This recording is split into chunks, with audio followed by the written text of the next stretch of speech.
Tila napaka-espesyal talaga ni outstanding Aces star Catherine Bernardo sa buhay ni Aces multimedia star Alden Richard. Gumastos kasi ng malaki si Alden sa nakaraang birthday ni Catherine. Matatandaan kamakailan lang ay binahagi ni Catherine ang video summary ng kanyang birthday celebration na ginanap sa isang yate. Sa caption ng post ay sinabi ng aktres na ito ang kanyang happiest birthday celebration sa kabila ng katotohanang hindi na niya kasama pang magdiwang ang ex-boyfriend na si Daniel Padilla. Samantala, kinikiligan din ng mga netizen ang kumakalat ngayong video clip kung saan matutunghay ang kayakap ni Alden si Catherine sa surprise birthday party ni Priscilla Taniedo o Bobby Yap sa aktres. Inikiligan ng mga tagahanga ng Catherine ang sorpresa at pa-flowers ni Kapuso star Alden Richard kay kapamilya star at Asia's outstanding star Catherine Bernardo para sa kaarawan nito. Sa Instagram stories ni Priscilla Taniedo o Bobby Yap, makikita ang surprise birthday party nila para kay Catherine. Isa sa mga surprise guest ay ang katambal nga ni Catherine sa pelikulang Hello Love Goodbye, ang second highest grossing movie of all time. Makikitang may handog na bouquet of flowers si Alden para kay Catherine at makikitang malugod naman itong tinanggap ni Catherine. Sa mga nagdaang araw, si Jericho Rosales naman ang sinishape ng netizen kay Catherine matapos silang maispatang magkasamang nagja-jogging at dahil sa madalas na pagkomento ni Jericho sa post ng actress. Samantala, maugong ang chikang baka magkaroon daw ng sequel ang Hello Love Goodbye at baka maging official entries ito ng Star Cinema sa 2024 Metro Manila Film Festival sa direksyon ulit ni Cathy Garcia Sampana. Pero wala pang kumpirmasyon mula sa Star Cinema o ABS-CBN patungkol dito. Siyempre, ang lahat ngayon ay nakaabang sa sequel ng Hello Love Goodbye ni Catherine Bernardo at Alden Richards. Kinilig ka, no? Kinilig ka. Alam mo ba, ang aga-aga ko nakatanggap ng text mula kay Ching Bautista Silverio? Na ano raw? Nako, nakita kasi niya. Eto ang sabi niya. Nakakatuwa. Kasi naman, totoo naman ito. Lahat naman talaga ay halos sa kilig naman talaga. Ang sabi niya, "Good morning, Nay. Nakita niyo na ba yung post ng birthday celebration ni Catherine? It's on FB sa Inquirer page nila. Oh my God, may pa-roses si Tisoy at gift at ang nakakakilig yung mga photos ng Kat Den na eto, very sweet. May touching si Alden kay Catherine. Sila na talaga, grabe na yan.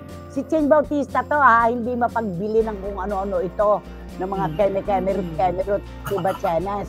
Oo, pero siya talaga para sa kanya sanang araw, di ba? Sabi nga ni Boycie Caragay, huwag kagatin yung Catherine Dominic, fake news yan.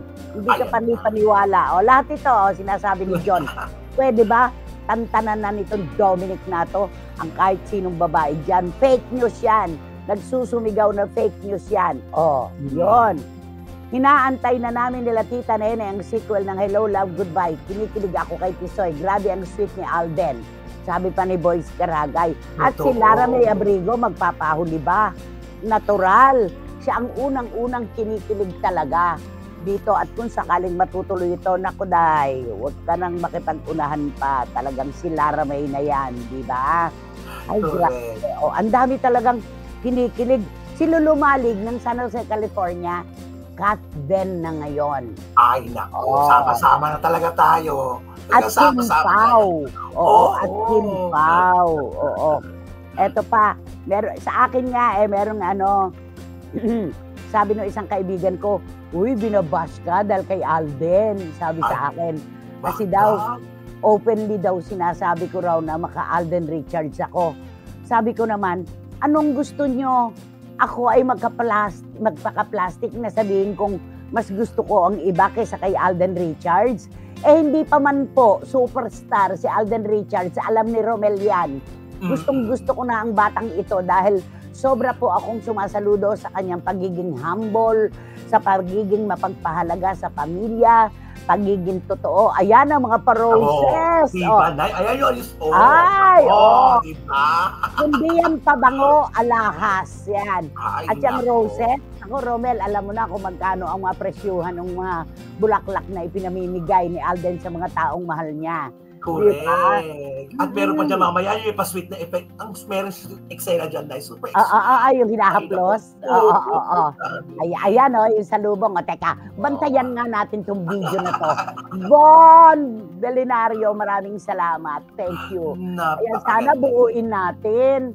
Buuin sana natin, di ba? Yan ang sorpresa niya kay Catherine Bernardo.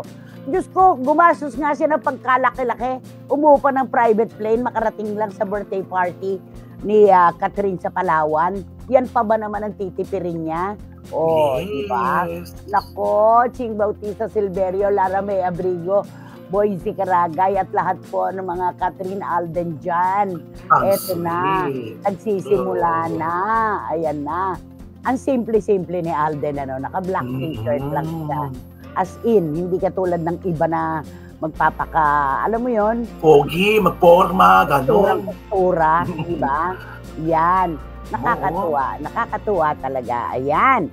Eto pa, tama si Nanay bago pa mag-aldab or praises na si Nanay dito sa CFM kay Alden. Si Karagay, kung nasubaybayan nyo ang mga sinasabi ko dito sa Christopher Minute, alakda na pa lang, gano'n na. Sobra na ang papuri ko sa batang ito. Lalo na nung malaman ko ang istorya ng kanyang buhay tungkol sa namayapa niyang nanay. Wala na, hindi na natanggal sa akin ang pagmamahal at paghanga kay Alden Richards. Bakit ka pa pipili ng iba? Heto, kompletos recados na ang mga katangian na hinahanap natin sa isang artistang dapat hangaan at idolohin. Diba? Correct. Ang dami nag-comment dyan, Nay. Super basa ako ng comment dyan sa mga eksena yan. Sabi nga, nasa tamang tao ka na, Kat. Gumaganon yung mga comment dyan. At eto, at sabi ni Ching Bautista Silverio, di pa, Nay, at hindi naka-shade si Alden. Kitang-kita ang mata. Hindi nga ba't ang mata hindi nakapagsisinungaling? Ang bibig pwedeng mag-imbento ng salita, pero ang mata, sa mata nakikita kung ano ang tunay na emosyon. Yan yon.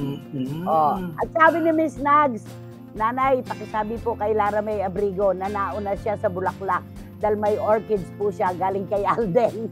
Oo nga naman, di ba? Tama yan, Mayang. Miss Nags, thank you. Nakakatuwa naman. At ito sabi ni John, totoo, hindi naka-shade si Alden.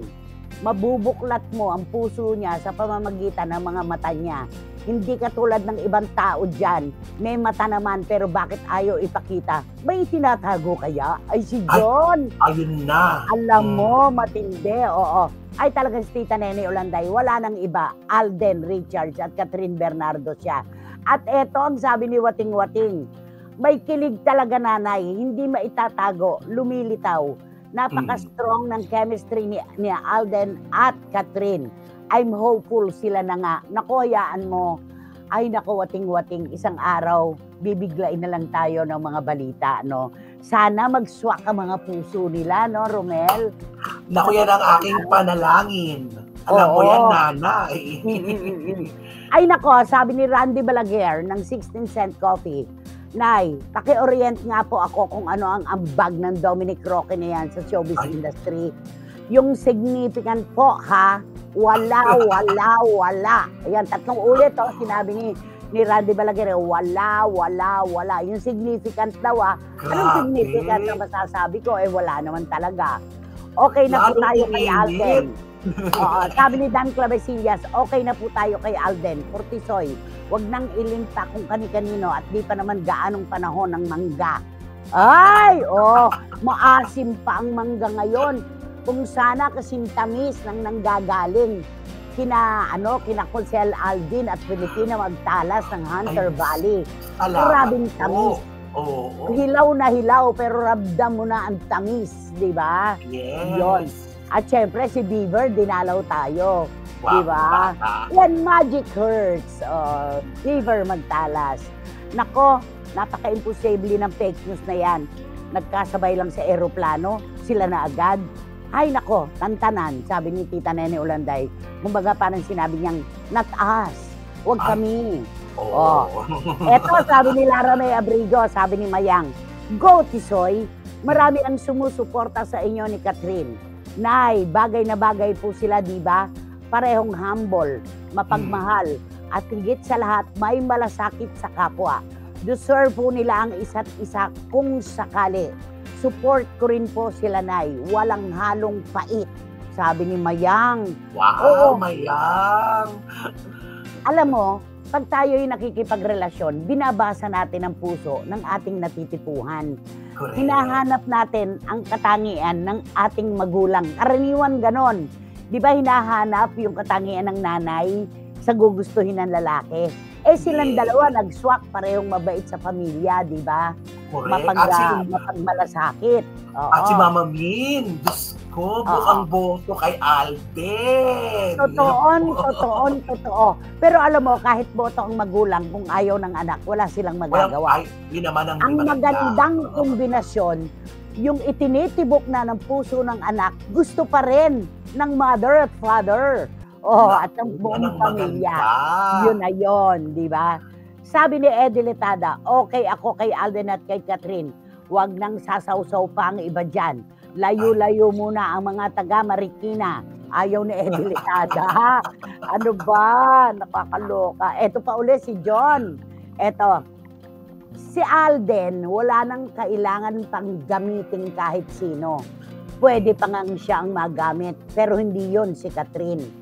Yung iba dyan, talagang kahit saan, kahit sa siit ng kawayan, sisiksik, mapag-usapan lang. Ay, siit ng kawayan. Siit ng kawayan. Yun, ang sakit nun. Ang sakit nun, yung siit ng kawayan, matinik yun. Mapag-usapan lang daw. Eto pa uli, eto na, panahon to ni Lara May Abrigo. Nay, eto po ang totoo. Nakaitisoy ko na po ang lahat at wala na sa mukhang driver na naka-shades sa kasalan. Buwaha. Kakaloka kayo ha. Eto. At siguro naman po ay nararamdaman na natin na ang publiko po hindi man natin hikayatin ay talagang napakalakas ng dating sa kanila ni Catherine at ni Alden Richards. Sa Hello Love Goodbye pa lang nang wasak na po sila ng takilya. Paano pa ngayon? Diba? Kaya lumulukso lahat ng mga isipin ng mga tao pag nakikita yung mga video niyan. At sabi nito, marami pa daw tayo mga unseen videos na mapatutunayan. Oo nga wala dito yung haplusan blues wala dito Hindi bale, bakit ba? Darating din naman niya, wala tayong maitatago. Sa social media pa ngayon, diba? Ako, Tita Julie Paras. Tita Julie Paras, nahuli ka sa biyahe, pero tama yan, magpahinga ka lang muna. Hindi niya kinakaya yung init ng panahon. Iba ang nararamdaman niya. Ingat lang, Tita Julie. Ingat lang talaga. At heto pa. Naku, ang dami-dami na talaga. Please don't mention my name. Lawyer itong nag-text sa akin. Isang kaibigan kong abogado. Sabi niya, nakakahiyaman pero aamin ako sa'yo. Kapag kinakausap ko ng mga anak ko about Catherine and Alden, I have my both ears in listening. Gusto ko rin kasi sila, hindi ko lang maamin sa mga anak ko.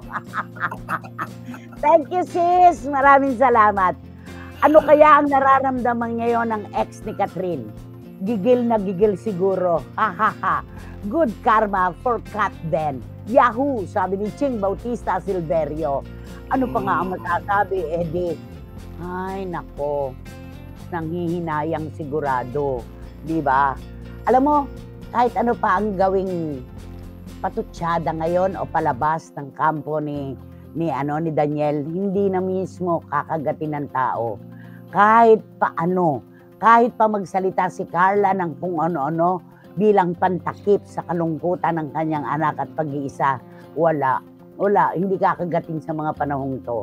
Correct. Sariwa pa ang ugat, nagnanaknak pa. Correct. Yun. At tignan mo, papagbiro talaga ang tadhana. Sa tagal-tagal nilang nagsama, ngayon lang sila nabigyan ng pagkakataon ulit na ganyan, na wala naman silang pelikulang pinopromote. So, ibig sabihin, tadhana talaga ang naglagay sa kanila para magtagpo. Sabi nga nila, Alden, ikaw na ang itinadhana para kay Catherine. Please, i-pursue mo na yan. Mga ganon, di ba? At saka ngayon lang natin naririnig kay Catherine yung "This is my happiest birthday." Di ba? Di ba dapat ang pinaka-perfect? Di ba dapat ang happiest nung sila ni Daniel dahil ang tagal na nila? Pero bakit so ngayon lang natin naririnig? Ayun. Happy siguro, pero hindi happiest, di ba? Happy, happier, happiest. Ay, oo. Ito ngayon, na talaga. Ngayon yung superlative, di ba?